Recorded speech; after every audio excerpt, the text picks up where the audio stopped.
तशरीफ ला रहे हैं मशहूर शायर जनाब एहसान कुरैशी साहब आपके रूबरू।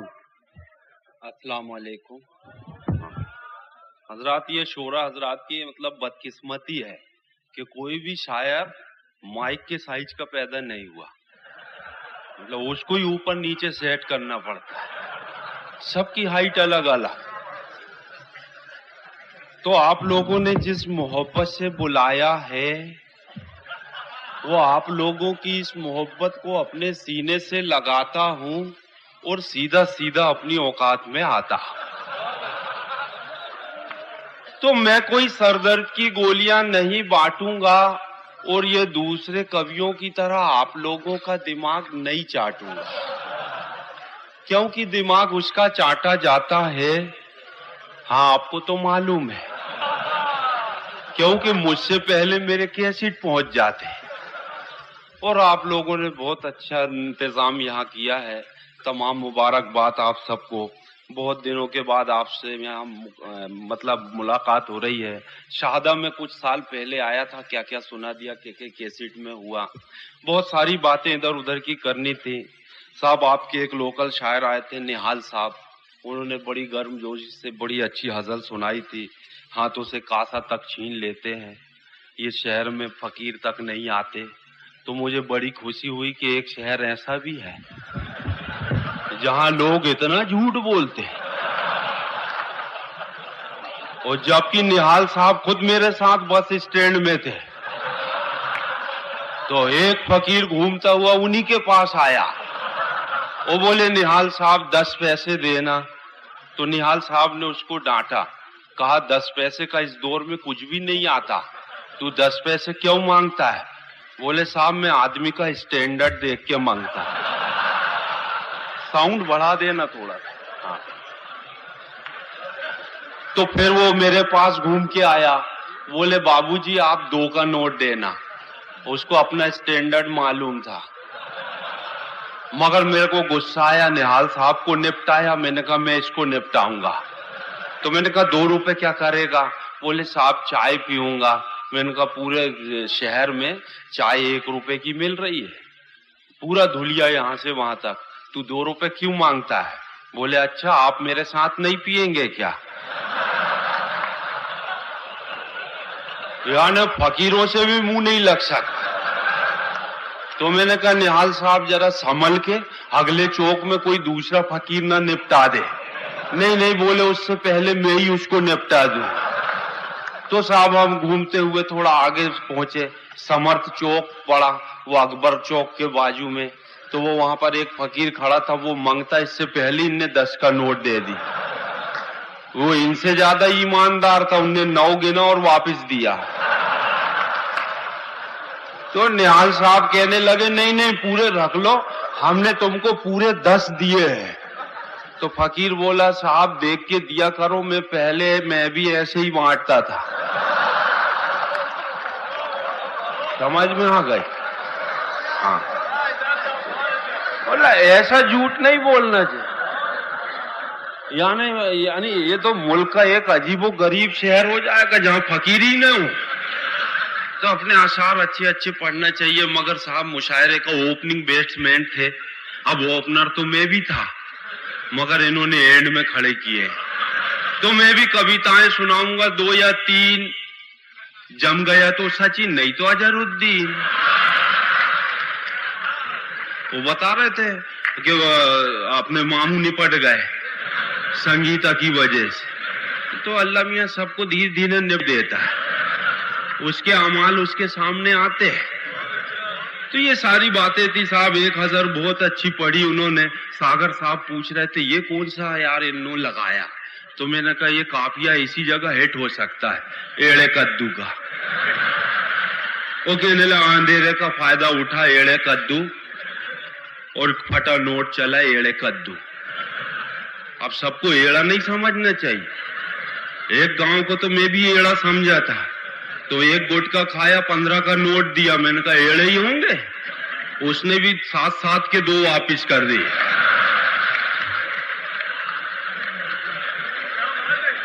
तो सब एड़े नहीं होते हैं। और ये तो साहब पहला शहर देखा मैंने जहां लुंगी पहन पहन के लोग सुनने आते हैं। वो अपना ही मजा है। और अजीब अजीब टाइप से, कोई लेट के मजा ले रहा, कोई बैठ के मजा ले। ऐसा लगता है कि अब वो आएगी परवीन बॉबी और अब नाचेगी। मतलब मुशायरे में जिंदा दिली होना चाहिए। और ये सारी चीज तो महाराष्ट्र में ही मिलती है। वो बड़ा मन खुश होता है साहब आप लोगों के बीच में आओ। अभी तो मैं तबसरे इसलिए कर रहा हूँ कि आपका जरा मिजाज बन जाए। हाँ, क्योंकि मुझे मालूम है आप नमाज पढ़ के ही घर जाएंगे, क्योंकि अब कुछ होना तो है नहीं 2:45 बजे रहा है ना। समझ में आ गया? मतलब मैं बिल्कुल गलत नहीं, सही बात को सही समझ के हंसना। हाँ, गलत नहीं। ये देखो इतने इतने से बच्चे हैं, 2:45 बज रहा है, 6-7 साल के बच्चे हैं साहब, इतनी रात तक जगते हैं। तकलीफ तो देते ही होंगे,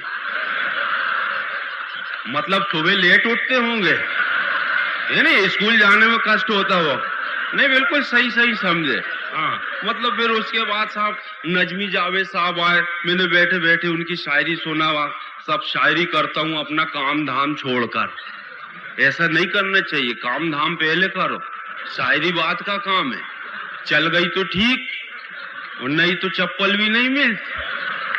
तो एक साहब ऐसे ही पुराने शायर, अब तो शोरा हजरात की बहुत अच्छे पेमेंट हो गए, तो हालत बहुत अच्छी हो गई। मगर एक हमारे यहाँ पिटे हुए शायर है, वो बीड़ी छाप है अभी भी। सिगरेट तो उन्हें देखी ही नहीं, इसलिए बारात में वो पान की जगह पहले सिगरेट उठाते हैं। तो बच्चों को लेके घूमने जा रहे थे, एक मैयत जा रही थी, बच्चे ने पूछ लिया साहब ये अब्बू ये कौन है, इसको कहाँ ले जा रहे हैं? तो उन्हें शायराना अंदाज से शुरू कर दिए, बेटा इसको वहां ले जा रहे हैं जहाँ दाना है ना पानी है, जहाँ घघरा है ना कसेंडी है, बर्तन है ना तलुआ है ना चप्पल है ना जूते हैं। बच्चा बोले अब्बू अब समझ गया, इसको अपने ही घर ले जा रहे हैं। बहुत बुरी हालत होती, इसलिए काम धंधा पहले करना चाहिए, शायरी बाद में करना चाहिए। और शायरी में भी साहब अच्छी बातें हो जाए तो अच्छी बात। और फिर उसके बाद साहब आए थे मुख्तार यूसुफी साहब, करेला फिर भी करेला होता मीठा होता ही नहीं। मैंने तो एक साहब से शेर सुना था कि तुझसे मिलकर इमली मीठी लगती है, ये से कहते हैं शायर की मर्जी। आप सब जानते हैं इमली खट्टी होती, मगर शायर जिसको जो बना दे। तुझसे मिलकर इमली मीठी लगती है, और तुझसे बिछड़कर शहद भी खट्टा लगता है। अब कहाँ का करेला कड़ुआ रहा, वो तो कुछ भी हो सकता है, ऐसा ही थोड़ी है। तो फिर ये सारी बातें, फिर मैंने देखा साहब जहीर साहब आए, तो जहीर साहब ने कहा कुंवारेपन में घुटने में दर्द हुआ। अब अटल जी के घुटने में दर्द हुआ, तकलीफ इनको हो रही। अब बेचारा वो एक कुंवारा, उसके पीछे 2 कुंवारी, एक तरफ जयललिता दूसरी तरफ ममता बेचारी। अब जो बार 10 जगह घुटने टेके, उसके तो घुटने में दर्द होगा ही, है नहीं?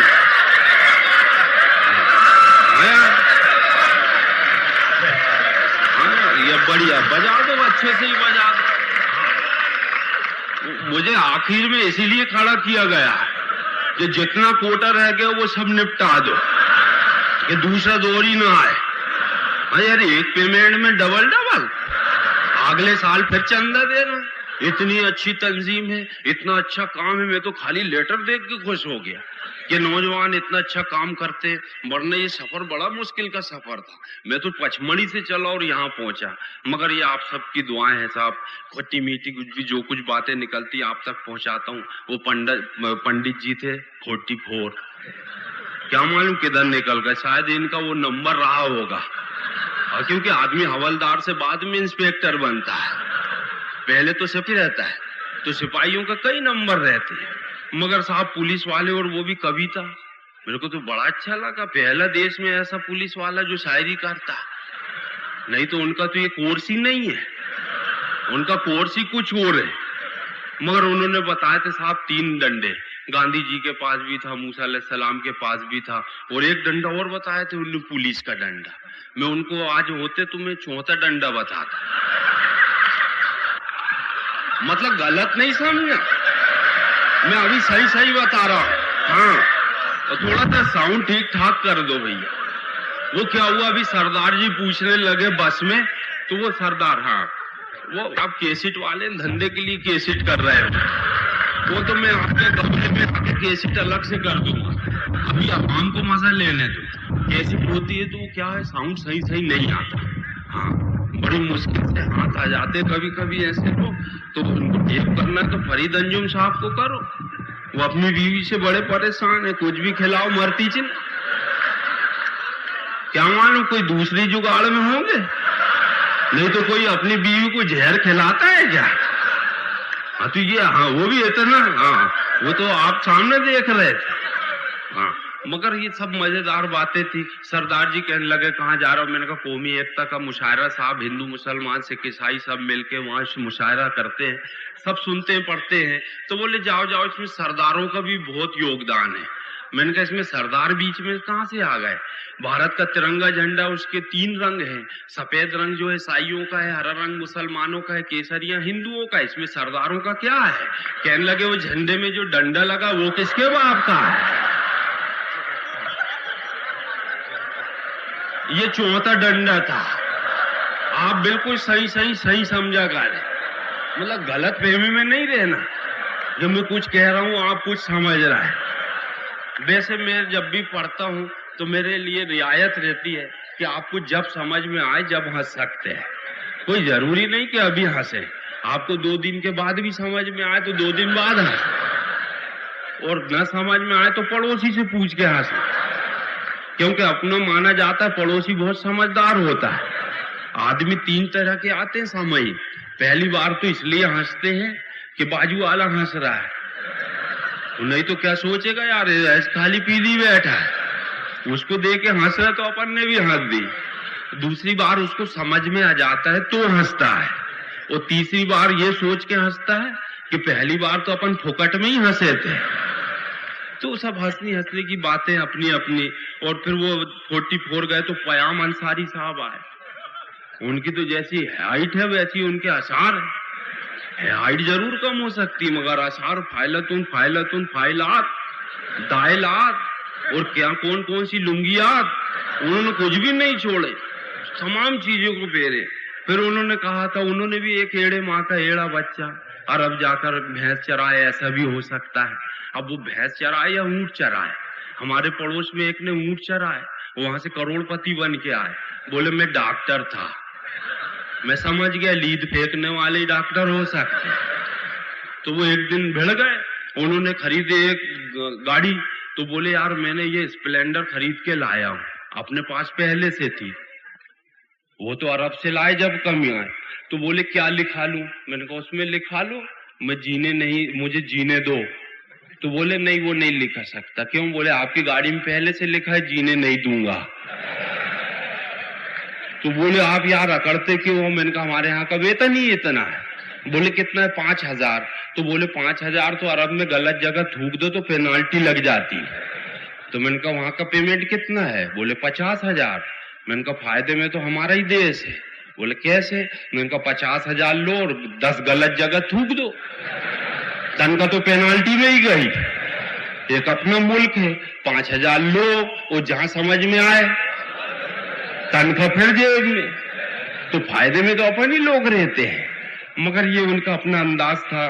फिर फरीद अंजुम साहब आए, बस में चढ़ते ही पीछे पड़ गया, माटी मिला और हल्लू हल्लू चिमटियां लेने लगा, माटी मिला। उन्होंने चिमटी की बात की है तो इधर से नौजवान ऐसे उछले जैसे उनके किरदार बयान कर रहे हैं। मैं आदमी को कहां दाद देना चाहिए वो भी नहीं समझता। बिल्कुल अपने मन की हरकत आई और उछले। तो मुझे समझ में आया कि ये 4 लाइन यहीं से मिली है, ऐसा कुछ नहीं है। बहुत अच्छा फरीद अंजुम साहब की तो हर लाइन हर अंदाज हैदराबादी स्टाइल के।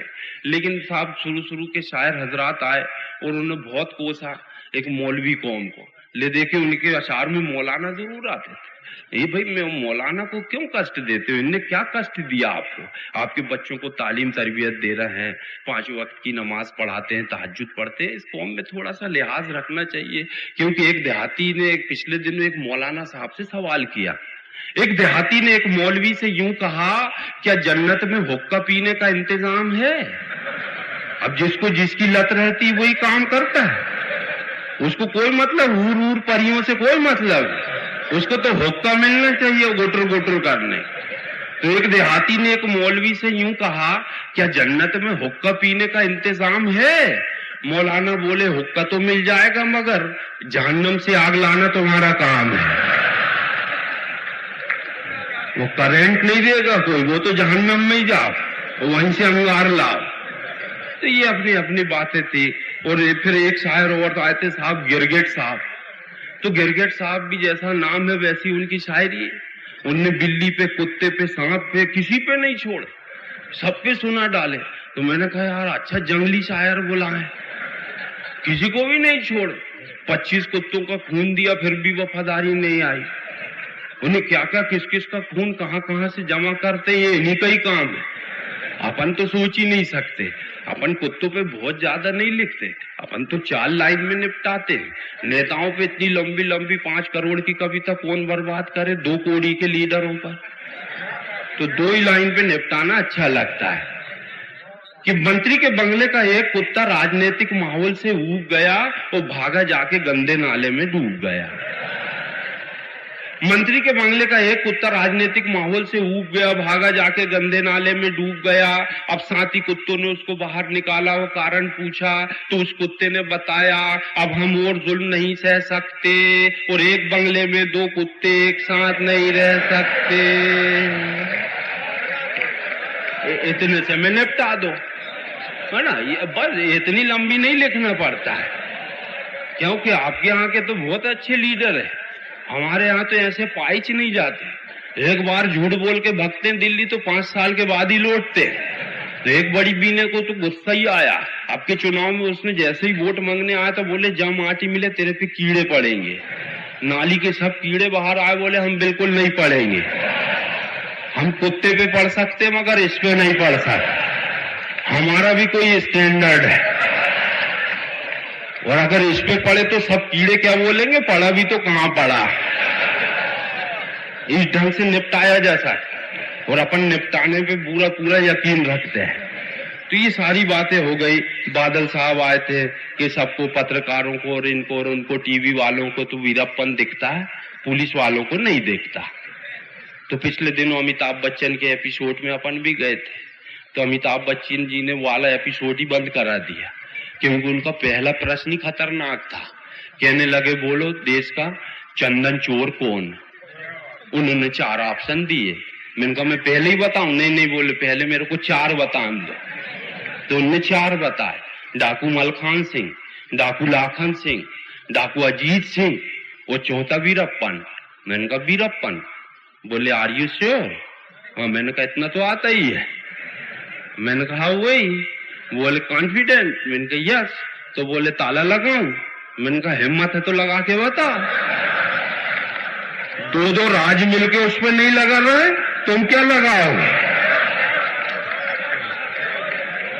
उन्होंने कहा ये बड़ा खतरनाक आइटम है, इसका तो एपिसोड ही बंद कर दो।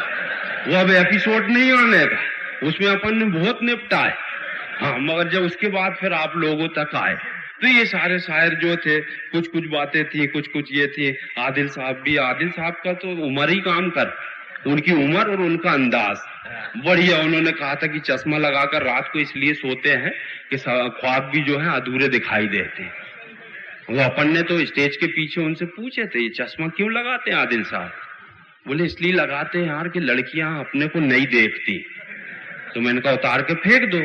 बोले फिर वो नहीं दिखती। समझ में आ गया? हाँ तो बजा दो फिर। हाँ ऐसा। ये सारी खट्टी मीठी बातें करनी थी दोस्तों। अब आपका माहौल बन गया है चोली के पीछे, तो आपने दिन भर की कैसेट सुन ली है, पुलिस 10,000 सुन ली है। ऐसा क्या? एक बार और। हाँ ये बात है। मेरे को अपने देखो हाँ, ये साबिर साधवी साहब हैं, शादा से आए हुए हैं बेचारे, इतनी दूर से किराया उन्होंने भी दिए हैं, तो उनकी भी बात हो जाए। फिर क्या है, हंसाने के लिए ज्यादा दूर नहीं जाना पड़ता दोस्तों, कहीं से भी हंसी उठती है। अपन तो बात बैठे बैठे सोचते रहते हैं कि यहाँ से हंसी कैसे निकले। अब मौत में से भी हंसी निकलती, ये अपना ही मुल्क है जहाँ मौत से भी लोग हंसाते हैं। एक जज साहब ने फांसी की सजा सुना है, वो मुजरिम से बोले अपनी अंतिम इच्छा बताओ। तो बोला जज साहब मेरे बदले आप ही लटक जाओ। आदमी मरते मरते भी हंसाता है। और दिन भर का आदमी थका हुआ थोड़ी देर हंस ले खिलखिला ले, ये बड़ी कामयाबी है। मुशायरा बहुत अच्छा चला, बहुत सारी बातें आप तक पहुंच गई। कुछ कुछ लाइनों से शुरू करता हूं कि घड़ी के कांटों ने जैसे ही निर्धारित समय को छुआ, घड़ी के कांटों ने जैसे ही सही वक्त को छुआ, पैसेंजर ट्रेन का आगमन हुआ। हमने दौड़कर स्टेशन मास्टर को दी बधाई, यार भारतीय रेल और वो भी समय पर आई। बधाई, भारतीय रेल और वो भी समय पर आई। स्टेशन मास्टर बोले बाबूजी हमने भारतीय समय की परंपरा पूरी ईमानदारी से निभाई है, ये तो कल की ट्रेन है जो 24 घंटे लेट आई। ये तो कल की ट्रेन है जो 24 घंटे लेट आई है। तो जैसे ही हमें कविता करने का शौक चर्राया तो हमने फरीद अंजुम साहब के पास दौड़ लगाया, चाचा हमें अपना शागिर्द बना लो, एक अच्छा सा तखल्लुस सुझा दो। बोले मियाँ तुम्हारा नाम क्या है? मैंने कहा एहसान। बोले फरामोश रख लो। एहसान फरामोश के नाम से छा जाओगे और खूब कमाओगे। बस उसी दिन से मुशायरों में जा रहा हूँ और फरीद अंजुम साहब से ज्यादा ही कमा रहा हूँ। तो मित्रों बहुत सारी बातें होती हैं, कहीं से भी 4 लाइनें हंसी की उठ सकती है। पिछले दिनों एक नया आइटम सुनाता हूँ। आपने गंगा और जमुना की, इसकी उसकी नदियों की, पहाड़ों की बात सुनी। एक बात ये सुने, अगर नाम का धोखा होता है और कोई मौलाना साहब निकाह पढ़ा रहे हो तो दुल्हन उससे ही उलझ जाए, तो दुल्हन का पंगा मौलाना साहब से कैसा होता है ये देखिए साहब। निकाह की तमाम तैयारियां करते हुए मौलाना साहब ने रजिस्टर खोले और दुल्हन को धीरे से बोले। निकाह की तमाम तैयारियां करते हुए मौलाना साहब ने रजिस्टर खोले और दुल्हन को धीरे से बोले, मोहतरमा आपको निकाह मंजूर है, मोहतरमा आपको निकाह मंजूर है। दुल्हन बोली नहीं जी उनका नाम तो मकबूल है। आपको निकाह मंजूर है? बोले नहीं जी उनका नाम तो मकबूल है। फिर मौलाना साहब बोले लो रजिस्टर में अपना नाम भर लो और मकबूल को अपने निकाह में मंजूर कर लो। लो रजिस्टर में अपना नाम भर लो और मकबूल को अपने निकाह में मंजूर कर लो। दुल्हन ने घूंघट खोली और गुस्से में बोली, मौलाना साहब आपने भी क्या मंजूर की रट लगाई है? आप समझते क्यों नहीं, मंजूर दरअसल मकबूल का छोटा भाई है। आपने भी क्या मंजूर की रट लगाई है? आप समझते क्यों नहीं, मंजूर दरअसल मकबूल का छोटा भाई है। मस्ती में जीता है, बेहद शराब पीता है। फिर मेरी वालिदा ने भी मकबूल को पसंद किया, आपने मंजूर का नाम क्यों लिया? मैं अपने वालिद से नहीं डरी, आपसे क्या डरूंगी, मैं तो मकबूल से ही करूंगी। मैं अपने वालिद से नहीं डरी, आपसे क्या डरूंगी, मैं तो मकबूल से ही करूंगी। अब मैं जैसा जैसा कहती हूँ मौलाना साहब आप रजिस्टर में भर लो, वो ज्यादा ही है तो मैं मकबूल से करती हूँ, आप मंजूर से कर लो। मतलब 4 लाइन में अपन ऐसे भी हंसा सकते हैं, मगर बहुत सारी कविताएं हो गई। एक आखिरी कविता देना चाहता हूँ, आप लोग बहुत अच्छे से सुनने वाले हैं। एक हिंदी के कवि को भी उसी जोश से सुनते हैं, नहीं तो आप तो मुशायरे का माहौल है। कितनी अच्छी नज़्म उन्हें सुनाई थी फरीद अंजुम साहब ने, भूख पर मुबारकबाद देता हूं मैं। एक संजीदा पहलू भी था। तो मैं एक आइटम है मेरा, बहुत खास आइटम है। मैं मध्य प्रदेश के बहुत जिलों में जाता हूँ, बाहर जाता हूँ देश के, पंजाब गया, हरियाणा गया, इधर आता हूँ महाराष्ट्र में, तो लोग पूछते कहाँ से आए हो? मैं उनको बताता हूँ मध्य प्रदेश से आया हूँ। तो लोग कहते हैं यार तुम्हारे प्रदेश में लाइक क्या क्या चीजें होती हैं? तो मैं उनको बताता हूँ राज परिवहन की सरकारी बसें। बोले देखने लायक? मैंने कहा हाँ, तुम्हारे यहाँ चलती हैं, अपने यहाँ होती हैं। चली तो चली, नहीं तो कहीं भी पसर गई। कहाँ प्यास लग जाए तो नदी में उतर जाए। लोग मंगल के दिन उसमें सोते हैं, बुधवार को छूटती है।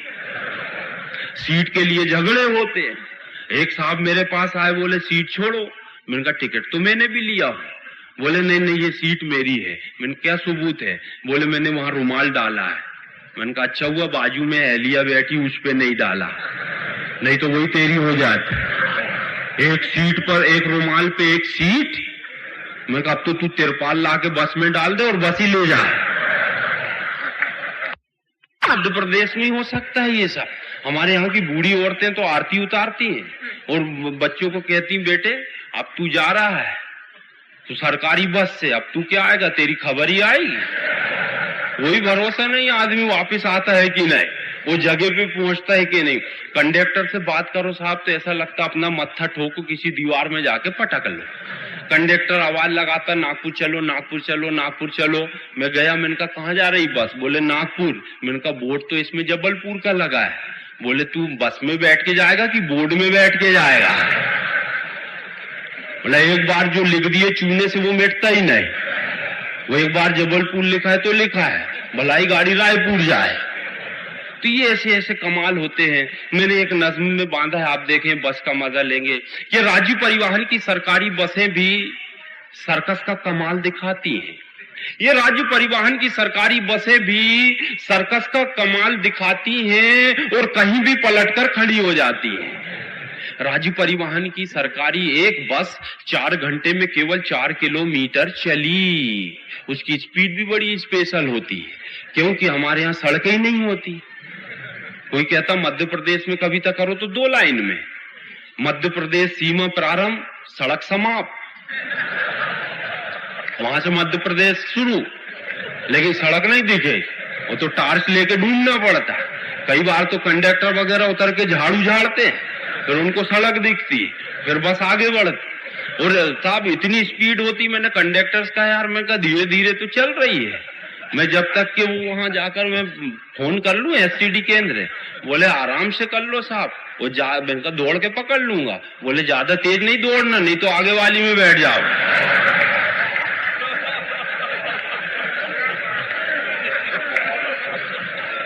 तो 4 घंटे लेट आई राज्य परिवहन की बस। तो ये राज्य परिवहन की एक सरकारी बस 4 घंटे में केवल 4 किलोमीटर चली। हमने कारण पूछा तो बोले दुर्घटना से देर भली। तो 4 घंटे लेट आई राज्य परिवहन की बस, सवारियों से भरी हुई ठसाठस। कंडक्टर छत में बैठकर टिकट बना रहा था और ड्राइवर खड़े होकर गाड़ी चला रहा था। अब उसकी सीट में खुद 5 आदमी बैठे, वो कहाँ बैठे? तो देश का पहला ड्राइवर जो खड़े होके चलाता है, यानी ब्रेक मारता है तो कांच फोड़ के बाहर। इसलिए हमारी बसों में कांच नहीं होती। 4 घंटे लेट आई राज्य परिवहन की बस, सवारियों से भरी हुई ठसाठस। कंडक्टर छत में बैठकर टिकट बना रहा था और ड्राइवर खड़े होकर गाड़ी चला रहा था। एक मनचले यात्री ने कंडक्टर को छेड़ते हुए कहा, भाई साहब आपकी बस भी मांगने वाली आदत से बाज नहीं आती है, दे दे चुम्मा चुम्मा गाती है। उसमें कैसेट बड़े स्पेशल बजते। आपकी बस भी मांगने वाली आदत से बात नहीं आती है, दे दे चुम्मा चुम्मा गाती है। 1 घंटे से देख रहा हूँ बस जरूरत से ज्यादा झूम रही है, वो बाजू से निकलने वाले हर ट्रक को चूम रही है। अब वो उसके बसों में हेडलाइट ही नहीं होता है क्योंकि जब तक के ठोस न मारे वो बस चलती से नहीं। 1 घंटे से देख रहा हूँ बस जरूरत से ज्यादा झूम रही है, वो बाजू से निकलने वाले हर ट्रक को चूम रही है। आपकी बस में सबसे बड़ी क्या खराबी है? कंडक्टर बोला, भाई साहब बस का ड्राइवर शराबी है, बिना पौवे की वो गाड़ी से नहीं चलाता। जो पीने वालों की आदत इतनी खराब साहब, अभी बस में बैठे बैठे खांसी आई, रात भर के जागे हुए। बाजू में एक बैठे थे, बोले वो पौवा ले लो। मैंने कहा पौवा क्या होता है? बोले पाउच होती साहब कच्ची शराब। तो मैंने कहा इससे क्या होगा? बोले आपकी खांसी चली जाएगी। मैंने कहा ये शराब पीने से खांसी चली जाती? बोले मेरी जायदाद चली गई।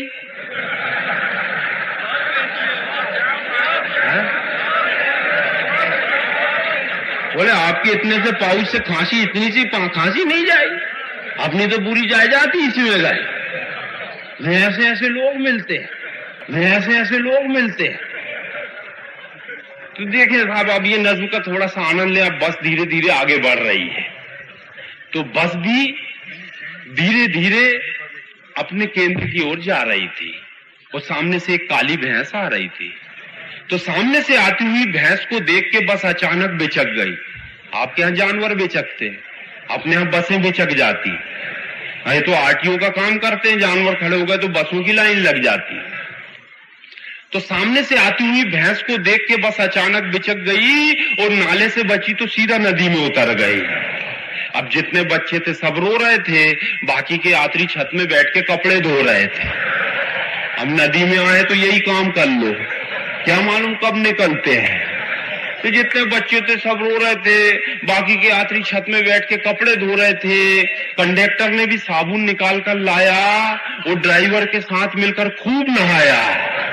अब जुमे का दिन था, कंडक्टर मुसलमान था, बोले यहीं से गुस्ल करके चलो। तो कंडक्टर ने भी साबुन निकाल कर लाया और ड्राइवर के साथ मिलकर खूब नहाया। साहब कवि सम्मेलनों में जाओ तो सब बड़े घेरते हैं, कहते क्यों रे ऐसा, कहते हैं कि मुसलमान जुमे के जुमे नहाते हैं। मैंने किसने बताया? मैंने कहा आज इतवार है, मैंने खुद 8 बार नहाया। तो अपने को अपनी इज्जत बचाना चाहिए। मैं उनको साफ बोल दे बिल्कुल गलत बताया आपको किसी ने, मुसलमान रोज नहाते हैं। ये और बात है कि साबुन जुमे के दिन लगाते हैं।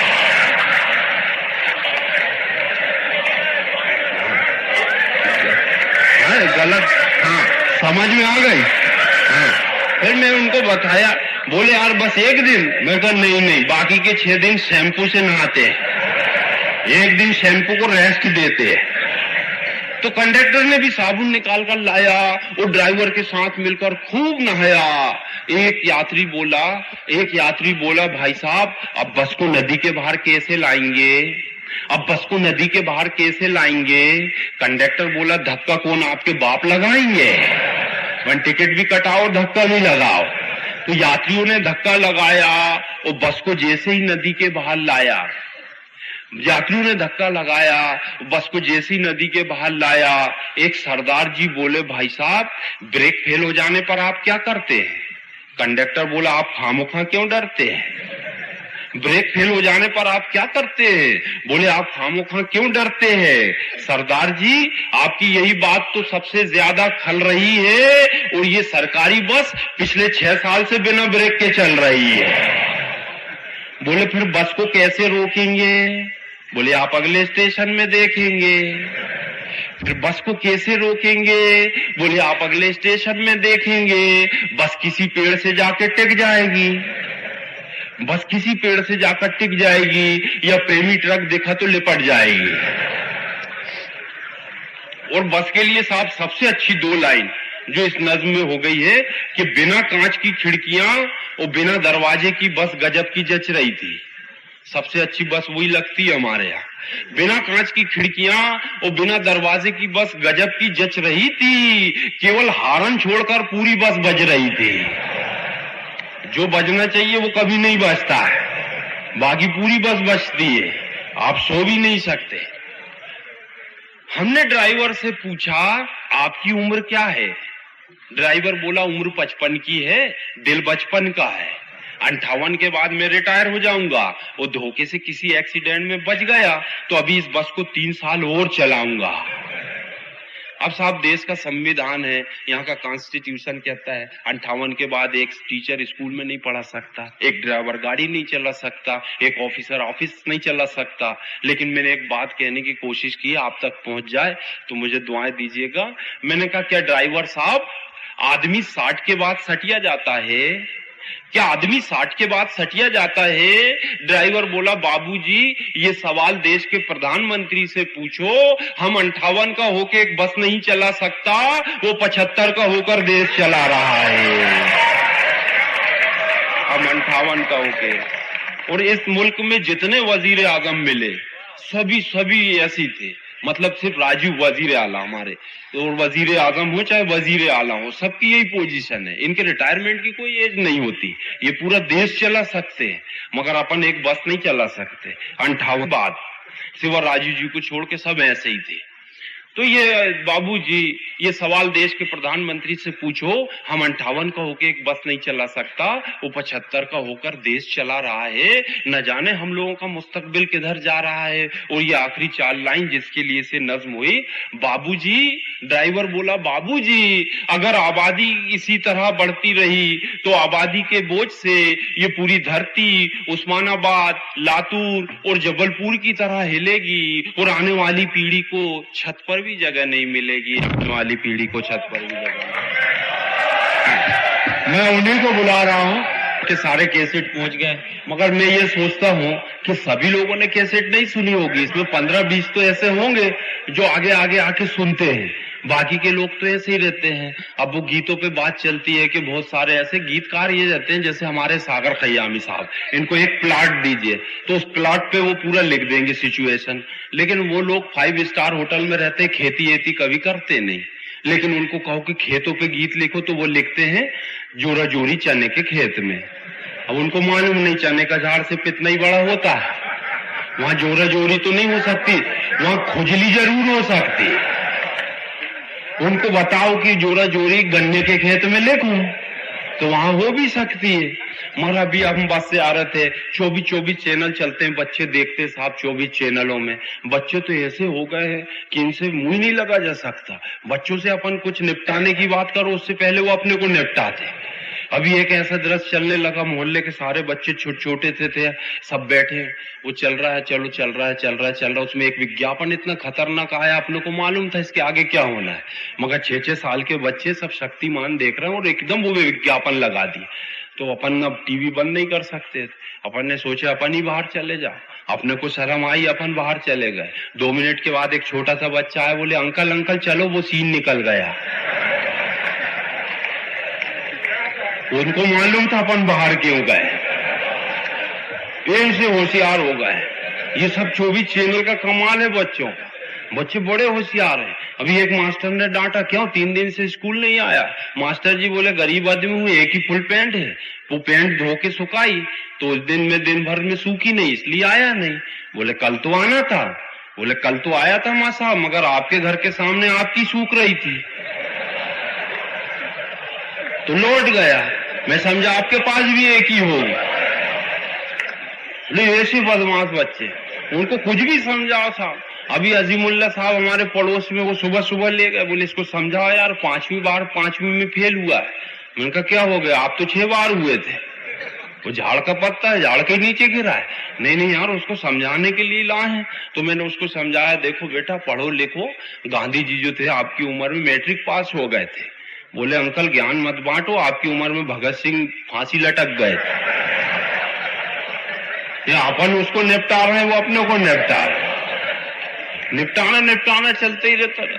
छोटे से आपके तक के होठों तक के हंसी पहुंच जाए बहुत है। वो कैसेट बजा साहब, तेरे नैना सावन भादो रिमझिम बरसे। अरे तेरे नैना है कि टुल्लू पंप है? दिन भरी टपक रहा। वो कुछ भी समझ में नहीं आता, कहीं से भी गाना गाते। और हीरोइन के लिए तो इतना बदमाशी है साहब, उस गाने में दूध बन जाऊंगी, मलाई बन जाऊंगी, रबड़ी बन जाऊंगी, कुल्फी बन जाऊंगी। तेरे बाप का राज है क्या? कुछ भी बन जाएगी क्या? तू इच्छाधारी नागिन है, जो चाहे वो बन जाए।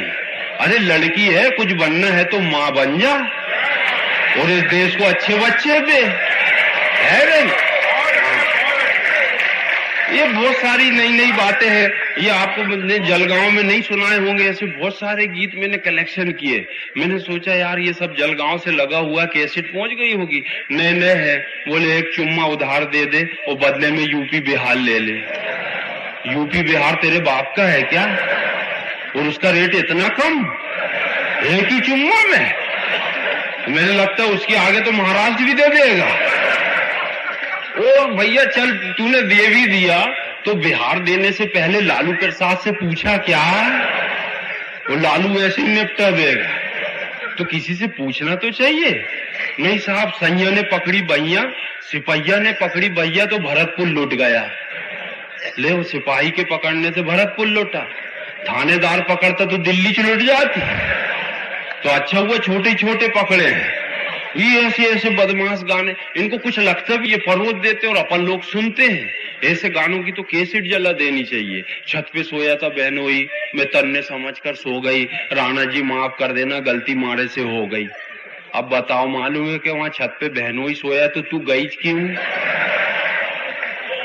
वो बाद में माफी मांग रही। अब जो होना था वो तो हो ही गया। और वो तो शरीफ आदमी था बहनोई, लालू प्रसाद यादव जैसा होता तो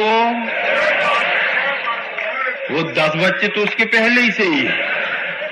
वो ऐसे ऐसे ऐसे ऐसे गाने हैं, कुछ तो भी चलते कुछ तो भी चलते।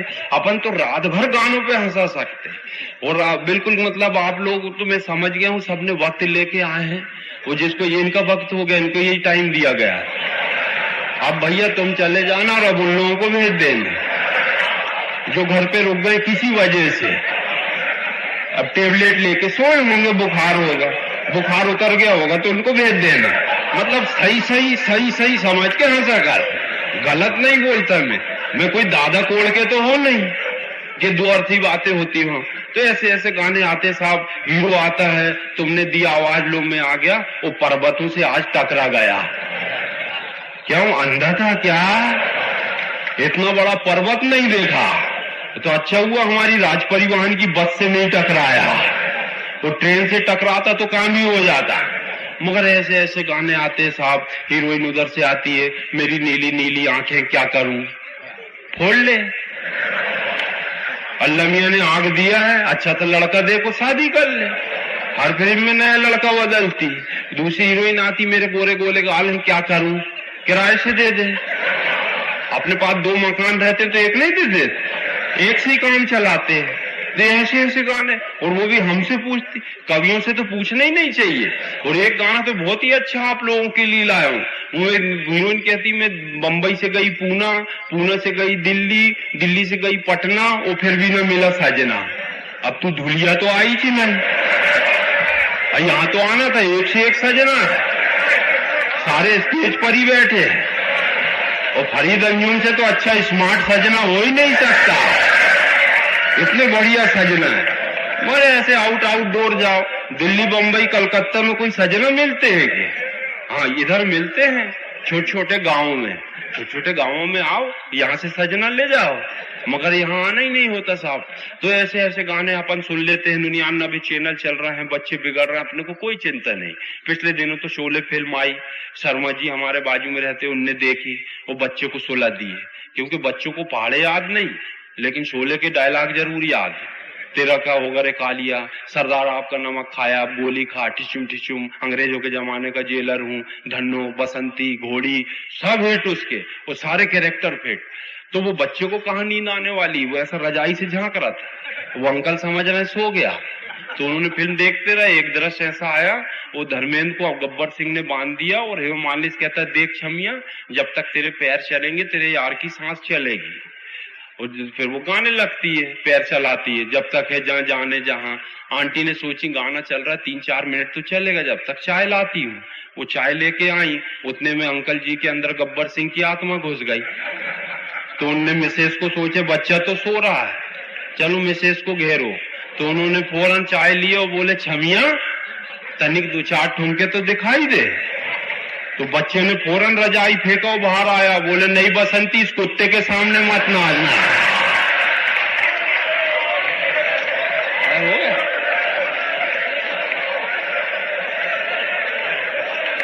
वही निपट गए। ऐसी फिल्में नहीं दिखाना चाहिए, ये सारा मामला गड़बड़ हो जाता है। तो पिताजी के अंदर गब्बर सिंह की घुसी, तो उसके अंदर धर्मेंद्र की घुसी, तो 2 मिनट तो लगता है। तो ऐसी आधी आधी रातों में काय को फिल्म देखना, और काय को अपने आने वाली पीढ़ी को बिगाड़ना। मगर ये नज्म का हुक्म हुआ है, मैं नज्म सुना देना चाहता हूँ। कैसेट में सुनना अलग बात है, रूबरू सुनना अलग बात है। आप लोगों को मुबारकबाद देना चाहता हूँ। आप मेरी ये जिनने सुन लिए हैं वो 2 बार सुन ले, मेरे बाल बच्चे उनको बहुत दुआएं देंगे। हाँ, बर्दाश्त करना भी एक कला है।